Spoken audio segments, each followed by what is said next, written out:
Soal nomor 19, perhatikan tiga peristiwa tumbukan pada gambar berikut. Gambar A, gambar B, dan gambar C. Kemudian ini keterangannya. Ketika tumbukan bersifat lenting sempurna, maka dapat disimpulkan bahwa, coba kita lihat dulu ya pilihannya. Untuk pilihan yang A, kecepatan terbesar dimiliki pendaki pada gambar A. Ini pendaki, kemudian ini gambar A ya. Kecepatan terbesar dimiliki benda S. Ini benda S, ini pada gambar B. Lalu kecepatan terbesar dimiliki benda R pada gambar C. Ini benda R, ini gambar C ya. Nah, kemudian yang D, kecepatan sulit diprediksi karena massa pada ketiga peristiwa tidak sama. Ini pasti jawaban yang salah.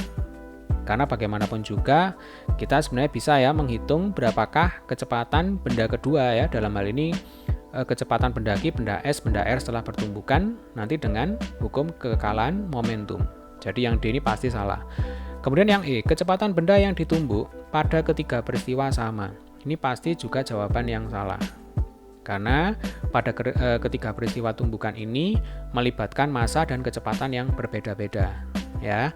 Nah, jadi tinggal tiga kemungkinan A, B, dan C. Nah, nomor 19 nanti kita akan coba menggunakan dua cara. Cara yang pertama adalah dengan menggunakan logika, ya.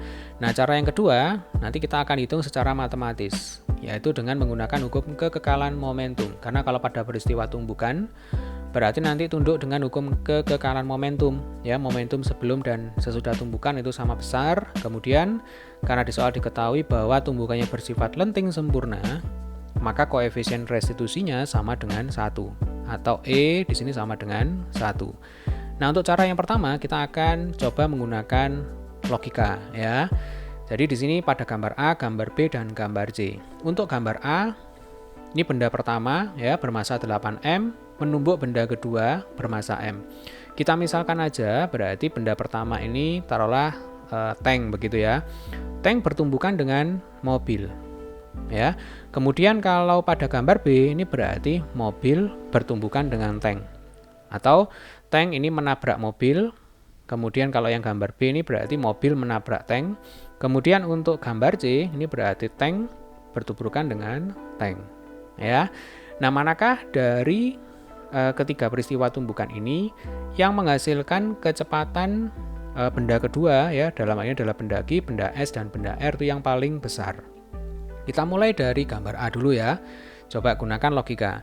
Jadi di sini ada tank menabrak mobil. Tanknya bergerak dengan kecepatan V, mobilnya diam.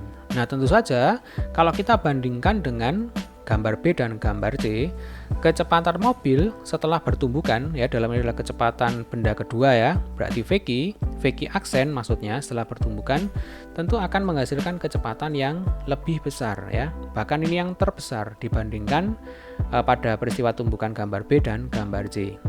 Jadi yang paling besar urutan yang pertama ya itu adalah VQ aksen.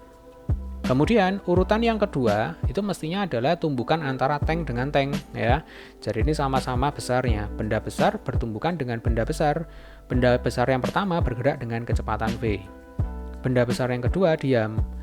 Nah, maka logikanya nanti setelah bertumbukan benda yang kedua dalamnya adalah R ya. Itu nanti kecepatannya akan sedikit berkurang dibandingkan dengan kecepatan mobil ya yang ditumbuk oleh tank. Nah, sehingga urutan yang kedua itu adalah VR aksen. Lalu urutan yang ketiga ini bisa ditebak ya. Ini adalah gambar B. Jadi ibaratnya di sini ada benda kecil, mobil, ini menumbuk tank ya, tanknya dalam kondisi diam. Maka nanti mobil akan terpental ke belakang ya. Nah, mungkin tanknya akan bergerak sedikit saja ke depan. Jadi kecepatan benda S setelah bertumbukan di sini itu menempati urutan yang ketiga. Jadi semakin ke bawah ini kecepatannya semakin kecil. Nah, dari sini saja kita sudah tahu bahwa jawaban yang benar itu adalah yang A ya. Kecepatan terbesar dimiliki pendaki pada gambar A, yaitu ketika tank menabrak atau menumbuk mobil. Nah, ini adalah dengan menggunakan cara logika. Bisa dipahami ya. Ini adalah cara pertama. Selanjutnya kita akan menghitung VQ aksen, VR aksen, dan VS aksen dengan menggunakan hukum kekekalan momentum. Ya, ini berarti cara yang kedua. Nah, ini gambarnya sudah saya pindah. Momentum sendiri itu dirumuskan sebagai massa kali kecepatan. Ya, atau P sama dengan M kali V. Kemudian karena tumbukannya lenting sempurna, maka berlaku koefisien restitusi atau E sama dengan 1.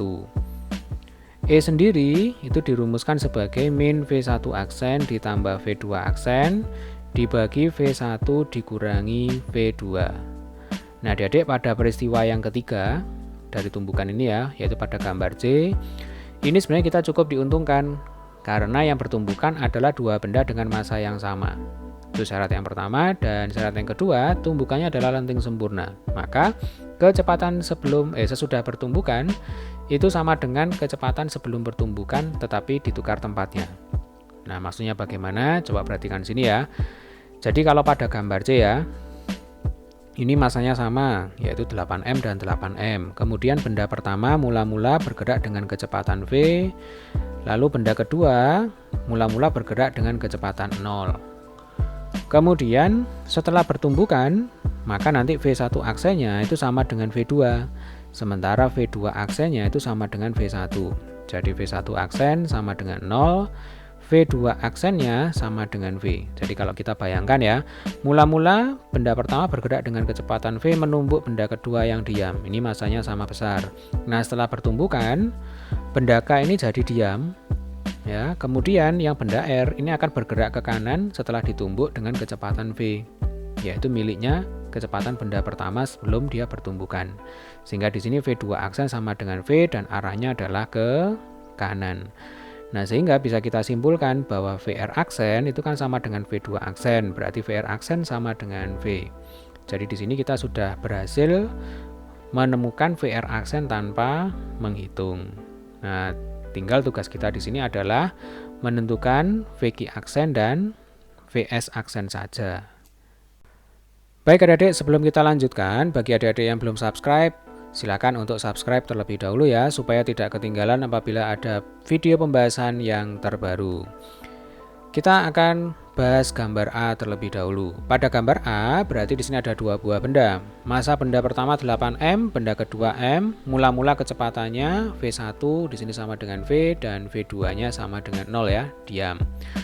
Untuk gambar B ini sebenarnya juga sama ya. Jadi V1-nya sama dengan V, V2-nya sama dengan 0. Yang beda di sini hanya massanya saja yang ditukar tempat.